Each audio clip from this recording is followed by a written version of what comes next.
Hace un tiempo ya, yo diría 2 años, viajando en el metro, al último trabajo que tuve, después de salir de la compañía que tuve hace 30 años. Y la verdad que lo hacía con bastante sufrimiento porque no me gustaba lo que hacía, no me gustaba el ambiente, la verdad que no me gustaba absolutamente nada. Y un día en la mañana una señora se acerca y me regala un papelito así como ese. ¿Lo ven? ¿Alguien lo puede leer? No, es muy chiquitito, ¿verdad? Así tan chiquitito era. Y que la verdad a mí no me llamó la atención para nada. Y lo puse así, en el celular. Y lo tuve un montón de tiempo. Después que iba a pasar, a medida que iba pasando el tiempo, lo ve Maciel. Y me pregunta qué es lo que era. Y yo le dije qué es lo que era y cómo lo había obtenido. Y Maciel me dice algo así como que el Señor me quería decir algo. La verdad que tampoco la tomé mucho en cuenta. Y debo reconocerlo que a veces pasan cosas que uno no toma en cuenta. Pero sí tenía la semillita sembrada en mi mente. Y seguí adelante, pero después con el tiempo empecé a leer detenidamente el versículo: decid al justo que le irá bien. ¿Por qué? De sus manos comerá su fruto, dice. Y pensé que me estaba diciendo el Señor. A lo mejor muy patudamente pensé que me estaba diciendo que era justo. Y nada que ver, pues, hermano. Creo que me falta mucho para ser justo. Mucho, la verdad. Y la misma Biblia los dice, pues, hermano, que no somos justos. ¿Verdad? Y me acordaba de Juan, el domingo anterior, de Juan Manuel Riveros. El domingo anterior, si no me equivoco, el 18 de mayo, lo entregó un frasquito con un pan de vida, porque eso fue lo que me entregó la señora, ¿verdad? Un pan de vida. Y pensaba que sí, ese pequeño papelito que recibí yo produce o puede producir efecto en la persona, hermano. Porque en mí produjo ese efecto.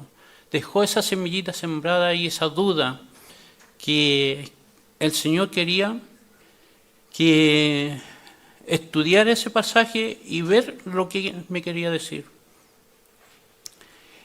No sé cuánto aquí recibieron el frasquito con el pan de vida. Juanito me dijo que lo iban a checar a todos los que tenían en auto, ¿verdad?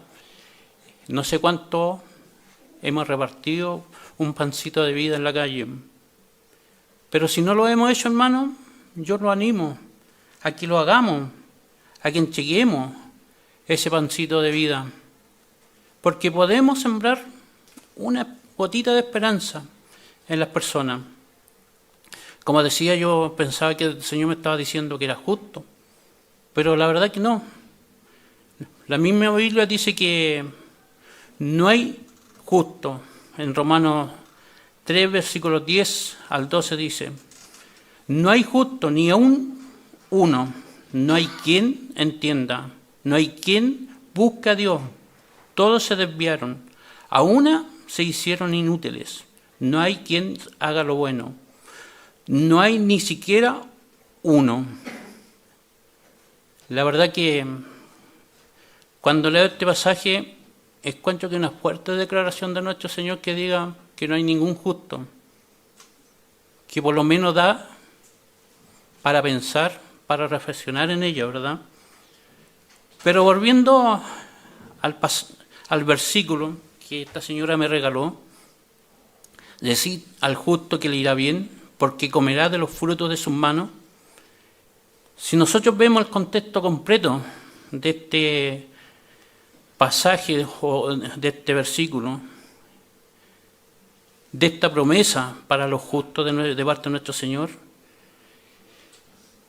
es algo fuerte, y vamos a leerlo, a pesar que Cecilia leyó unos par de versículos, pero voy a leerle Isaías capítulo 3, versículos del 1 al 15, en la Nueva Versión Internacional. Dice así: presten atención, el Señor de los ejércitos, retirará de Jerusalén y de Judá todo apoyo y sustento, toda provisión de pan, toda provisión de agua. Él retirará al valiente, al guerrero, al juez y al profeta, al adivino y al anciano, al capitán de 50 y al dignatario, al consejero, al artesano, al experto y al hábil, encantador. Le pondré como oficiales a muchachos y los gobernarán niños caprichosos. El pueblo se oprimirá a sí mismo, hombre contra hombre, vecino contra vecino, joven contra anciano, plebeyo contra noble. Entonces un hombre tomará a su hermano en la casa de sus padres y dirá: sé nuestro líder, pues tiene un manto. Hazte cargo de este montón de ruina. Pero entonces el otro protestará: yo no soy médico y en mi casa no hay pan ni manto.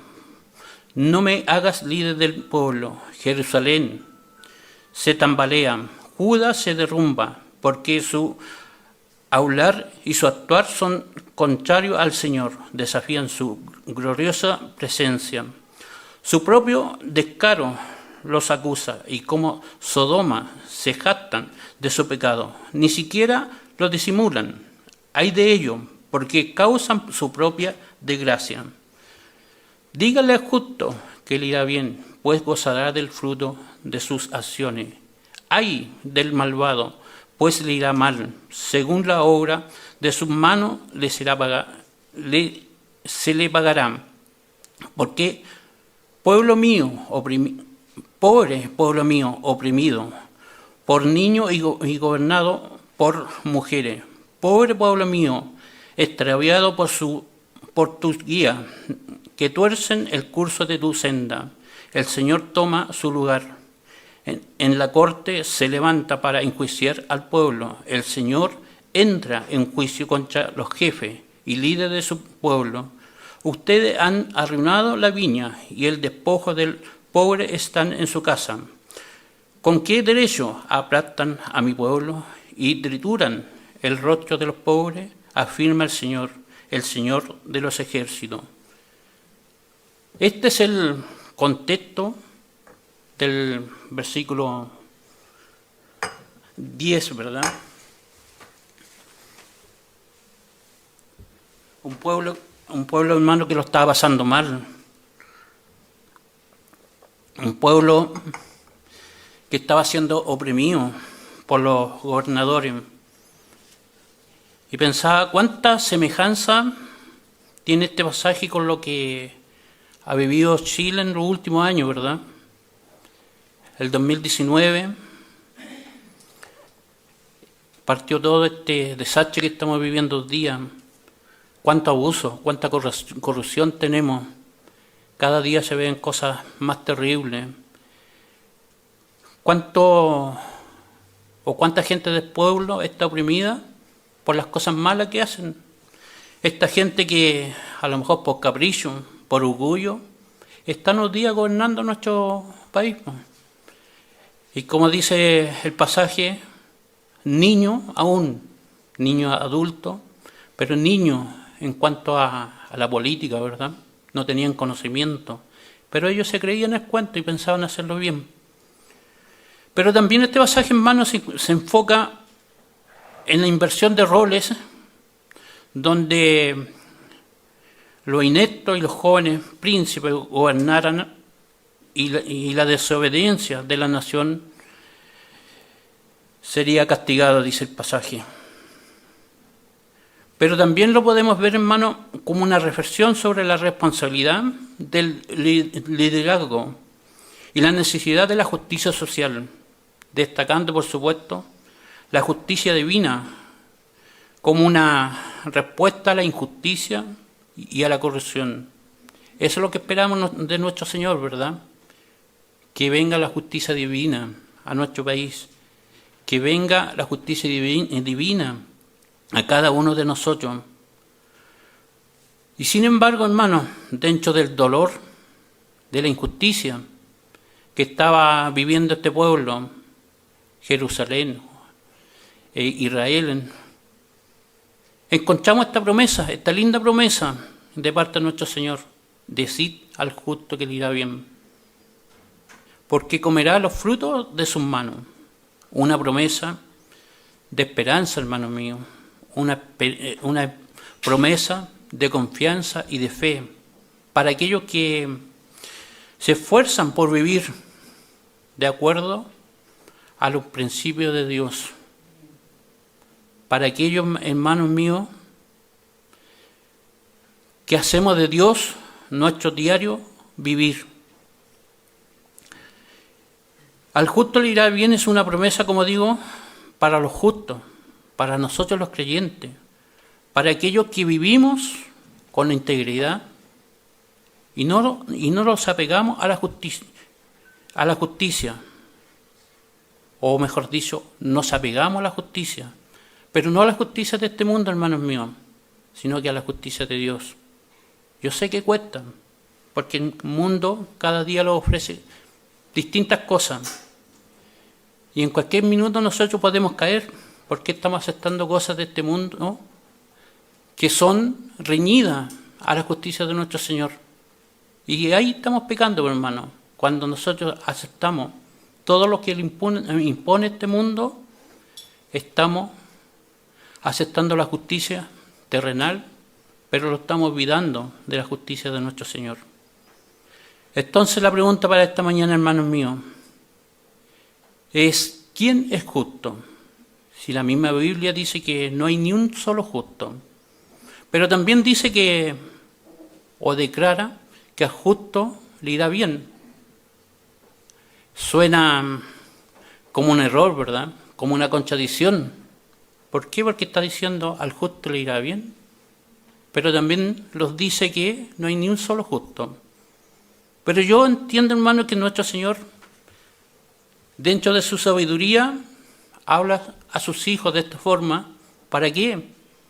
Para que nosotros entendamos la palabra de nuestro Señor. Los pone en distintas situaciones, con el único propósito que nosotros los demos cuenta. Si los dice, al justo le irá bien, y por otro lado está diciendo que no hay ni un solo justo, no es un error. Nuestro Señor, hermanos míos, no se equivoca. Nosotros lo podemos equivocar 1, 2 veces, 10 veces, un montón de veces y no aprendemos. Pero nuestro Señor no se equivoca. Si se acuerdan, nuestro pastor siempre nos dice que tenemos que esforzarlo para ser santos, para ser apartados de este mundo que está lleno de maldad. Yo pienso, hermano, que esto es lo mismo con esta promesa que menciona Isaías 3:10. Tenemos que trabajar y esforzarlo a diario para alcanzar y poder llegar a ser justo. Yo le decía que no soy justo, que me gustaría ser justo en algún minuto de mi vida, pero es un trabajo, ¿verdad?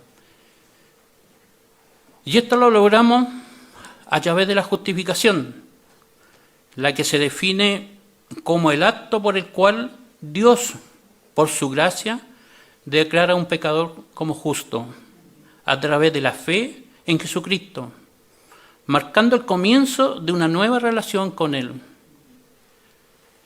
La Biblia nos enseña, hermanos míos, que ser justo no es algo que se alcanza o que alcanzamos por nosotros mismos, sino que es un don de Dios. Es decir, hermanos, nosotros no nacemos siendo justos, y tampoco es algo que se puede adquirir en un mall o en el almacén de la esquina. Una persona justa, hermanos míos, es aquella que es justificada por la fe en Cristo y que vive una vida que refleja su nuevo estado de gracia. Es decir, el único que puede hacer justo a una persona es nuestro Señor. no depende de nosotros, hermanos. No depende de lo que hagamos y que pensamos que estamos haciendo justo. Es una idea nuestra, pero no de nuestro Señor. La Biblia menciona a varias personas justas. Noé dice que fue considerado un hombre justo porque anduvo con Dios. En Génesis 6:9 dice, Noé, hombre justo, era perfecto entre los hombres de su tiempo. Caminó Noé con Dios. Él fue justo. Abraham fue llamado amigo de Dios y su fe fue contada por justicia. Jesús, para mí, y el más conocido por lo menos, fue justo, ¿verdad? Justo en toda su vida. En resumen, el concepto de justo en la Biblia es amplio, multifacético, pero se refiere fundamentalmente, hermanos míos, a la conformidad con la voluntad de Dios y a la vivencia de una vida de rectitud, integridad y amor. Es decir, hermanos, iglesia, nuestro Señor no está hablando del justo o de los justos, que los creemos, porque decimos ser religiosos, porque los congregamos cada domingo, porque hacemos grandes cosas. Ni tampoco está hablando, hermanos míos, de los que los creemos justos por nuestras acciones o por lo que hacemos, como digo. La palabra justo, en la que aquí estamos reflexionando esta mañana, en su original se traduce como íntegro, intachable, derecho, recto, fiel, leal, honrado, verdadero. Ese es justo. En otras palabras, justo es el que anda íntegramente delante de Dios y de los hombres, que no escucha o cosas del mundo, pero que sí obedece a Dios, que camina temerosamente, hermanos míos, delante de Dios, que habla con la verdad, que no habla mentira, ni anda engañando a nadie. El Proverbio 13, versículo 5 dice, el justo aborrece la palabra de mentira, mas el impío se hace odioso e infame. Entonces, hermanos, el justo, o ser justo, sería el que practica una vida el justo sería el que no practica una vida de injusticia, el que no toma el nombre de nuestro Señor en vano, sino que vive una vida santa, recta, íntegra. De ese justo, hermano, es que está hablando la palabra esta mañana. No del justo que lo creemos porque hacemos cosas buenas, o como decía, porque asistimos cada domingo a los templos o lo sentimos religioso. La segunda parte de este versículo dice, ¿por qué comerás de los frutos de sus manos? La Nueva Versión Internacional dice, pues gozarás del fruto de sus acciones. Esto, hermanos, significa o describe como nuestras acciones, buenas o malas, tendrán consecuencias. Y que en la última instancia cosecharemos lo que sembramos, sea una recompensa o sea un castigo. La palabra fruto, descrita en la frase, representa la consecuencia o el resultado de nuestras acciones. Podríamos decir que la cosecha, la que puede ser buena o mala. Acá me recordaba mi época de campo, cuando sembramos la semilla con mi padre. El resultado de ella dependía de nuestras acciones. ¿Y cuáles eran las opciones para sembrar esa semilla? Preparar el terreno, regarla, quitar la maleza, cuidarla, hermano. Si no hacíamos nada, dependía nuestra cosecha, la cual podía ser buena o la cual podía ser mala. De nuestras acciones depende los frutos que vamos a cosechar. De nuestras acciones puede ser de bendición o puede ser de castigo, hermanos míos. Pero también pienso, iglesia, que cuando nosotros hacemos una actividad, cuando programamos una salida a evangelizar, a orar, también tenemos que preparar el terreno. Tenemos que prepararlo nosotros mismos como iglesia, y lo estamos haciendo. ¿Y cómo prepararlo en ese sentido? Con la lectura de la palabra de nuestro Señor, con oración, con ayuno, y digo que lo hemos estado haciendo porque así ha sido, hermano. Hemos tenido ayuno, oramos constantemente, cada lunes, cada domingo o primer domingo de cada mes. De esas acciones depende cómo los vayan.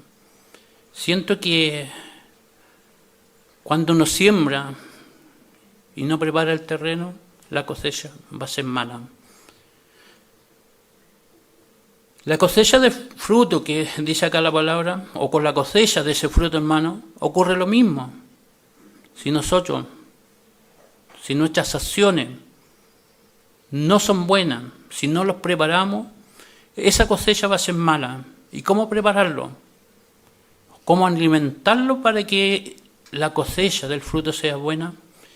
Es justamente, hermanos, con la lectura de la palabra de nuestro Señor, con las oraciones, con llevar una vida íntegra, recta, justa ante Dios. Depende de la relación que nosotros tengamos a diario, hermanos míos, con nuestro Señor. No puede ser una relación de vez en cuando, hermano. Depende la cosecha de fruto, hermanos míos, de todas esas acciones que nosotros estamos haciendo anticipadamente. Depende esa cosecha, hermano, de cada una de nuestra actitud, de nuestros pensamientos, de nuestros hechos. Y si no desmayamos, hermanos míos, vamos a tener una buena cosecha que nos va a permitir estar al lado de nuestro Señor siempre. Y sin duda, hermanos míos, iglesia, es bueno saber que nuestras acciones, que nuestras siembras, tienen consecuencias. Y estas pueden ser, como digo, buenas o malas. Y esto no lo digo yo.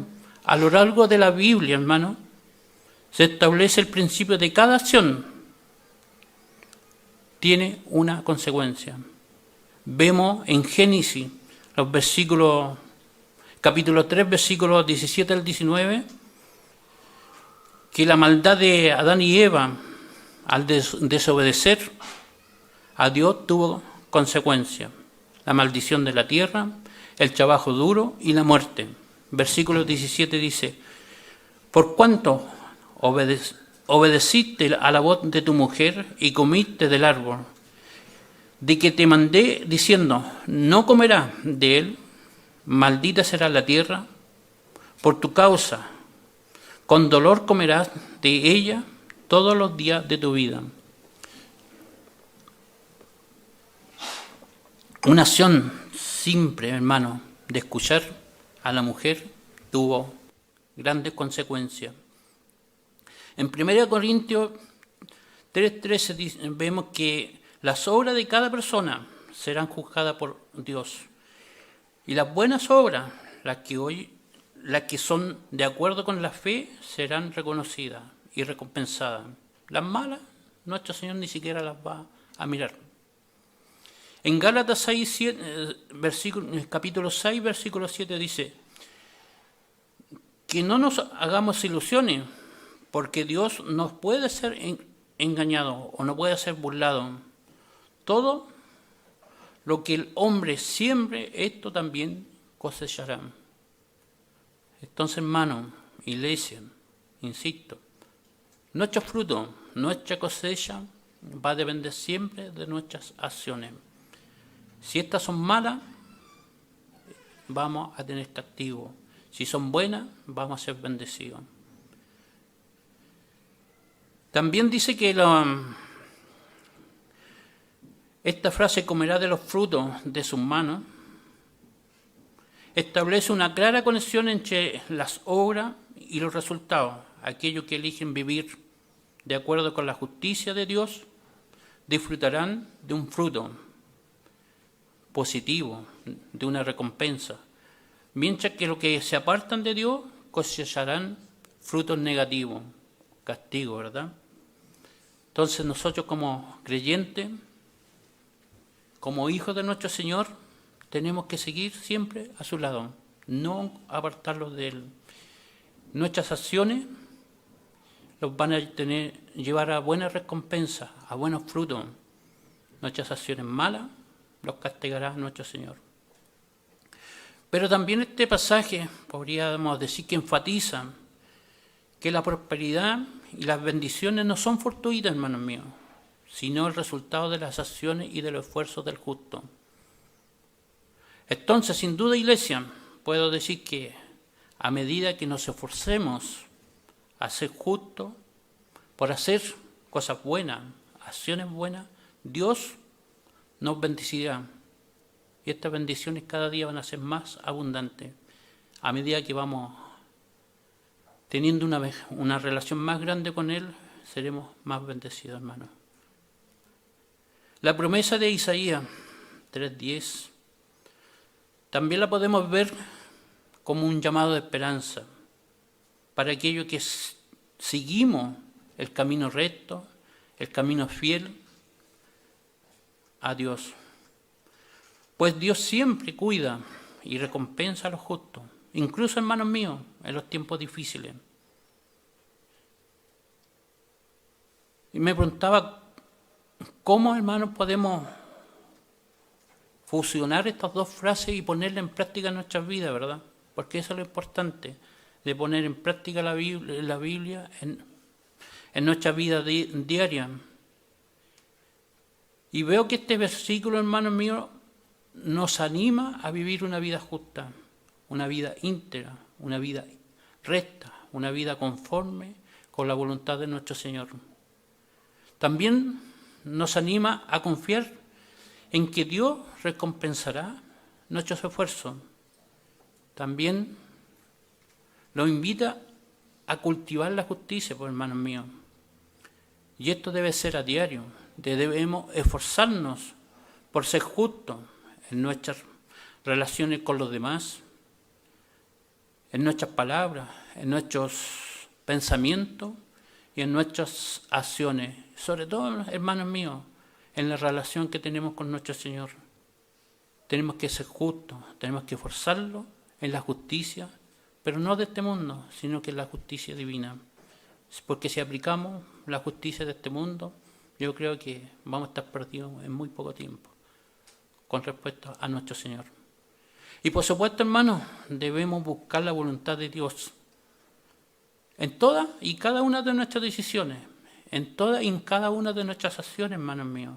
Cuando actuamos de acuerdo con la voluntad de Dios, estamos en el camino de correcto, estamos en el camino de justicia, y ahí recibiremos bendiciones.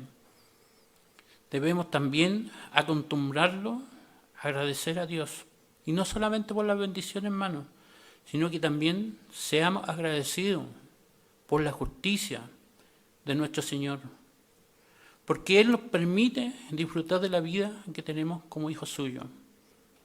Iglesia, asegurémonos que la justicia sea nuestro foco principal. Isaías 3:10 es una promesa para los justos, no es una promesa para los injustos, hermanos míos. Por lo mismo, es importante que nos enfoquemos en la justicia y no lo distraigamos con las cosas de este mundo que es tan malo. Evitemos el pecado. La justicia y el pecado son opuestos. Versículo 11 dice: ay del impío, mal le irá, porque según las obras de sus manos le será pagado. El pecado, las obras de sus manos serán pagado, dice. Ser justo nos ayudará a construir relaciones sólidas y a recibir bendiciones de parte de nuestro Señor. Está claro eso, ¿verdad? Las relaciones o las acciones justas de los creyentes, las relaciones justas de cada uno de nosotros, por supuesto que van a ser de bendiciones. Y por último, hermano, los invito a meditar este versículo y a meditar también en las promesas de nuestro Señor, que lo hace a diario, a orar para que Él nos ayude, Él nos guíe a tomar decisiones justas y a vivir una vida que a Él le agrade, no a nosotros, hermanos míos, a buscar la forma de ser un ejemplo de justicia en nuestras vidas y, ¿por qué no?, también en la comunidad, en la iglesia, hermanos míos, a vivir una vida que honra a Dios y a buscar su dirección en todas las decisiones que tomemos o vamos a tomar a futuro. No hagamos las cosas ciegas, hermanos míos. No tomemos decisiones sin consultar a nuestro Señor. Nosotros somos hijos de nuestro Señor. Él tiene respuesta para todo. Nosotros somos limitados. Tenemos respuesta para algunas cosas y mayoritariamente lo equivocamos. Así que confiemos en nuestro Señor. También los invita a realizar buenas acciones y a tomar buenas decisiones, como decía, que le agraden a Dios y evitar realizar malas acciones o tomar malas decisiones. Yo creo que esto es clave. Si nosotros tomamos malas decisiones, tomamos o hacemos malas acciones, es porque lo estamos haciendo por nuestras cuentas. No estamos consultando a nuestro Señor. Por tanto, yo lo invito, hermano, que todo lo que hagamos, todas nuestras acciones, todo pensamiento, sean llevados ante la presencia de nuestro Señor. Y esperemos respuesta de parte de Él. Esperemos que Él lo responda y ahí recién actuemos. No olvidemos nunca que al justo le irá bien y comerá el fruto de sus manos, siempre y cuando nuestras acciones sean aceptadas por nuestro Señor, sean hechas en el nombre de nuestro Señor. Llevemos una vida íntegra, una vida recta, una vida de amor ante la presencia de nuestro Señor. Bendiciones, hermanos.